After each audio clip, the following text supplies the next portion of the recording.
അദ്ദേഹം ഇതുപയോഗിച്ച് മോശമായ രീതിയിൽ പറഞ്ഞാലും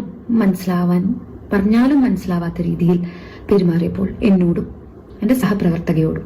മനുഷ്യന് വഴി കൂടെ നടക്കാൻ മേലുണ്ടായല്ലോ. കുടിക്കുക, തല്ലും പിടി ഉണ്ടാക്കുക. ആരാടാ നിന്നെ ഈ ദുശീലങ്ങളൊക്കെ പഠിപ്പിച്ചത്? ഇപ്പൊ നിങ്ങളുടെ ഹീറോ എന്ത് ചെയ്യുന്നു? എനിക്ക് തിരിച്ചു വരണം. അവര് വഴക്ക് പറഞ്ഞ ചെങ്ങൈമാരായില്ലേ.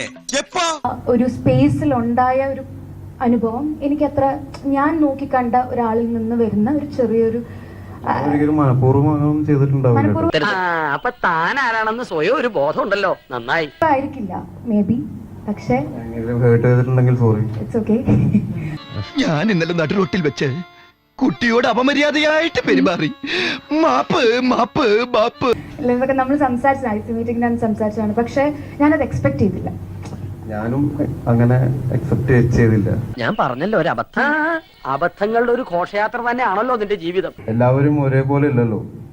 ഇപ്പോ കാണുന്നതും അല്ലെങ്കിൽ ഒരു ആശയങ്ങളും ഒന്നും എല്ലാം വ്യത്യസ്തമാണ് എല്ലാവർക്കും.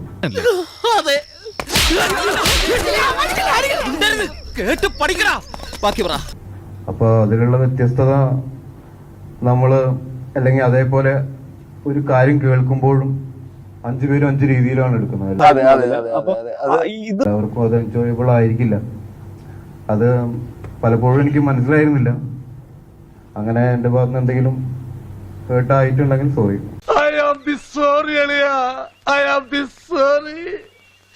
ഞാൻ അങ്ങനെയൊന്നും ചെയ്യാൻ പാടില്ലായിരുന്നു.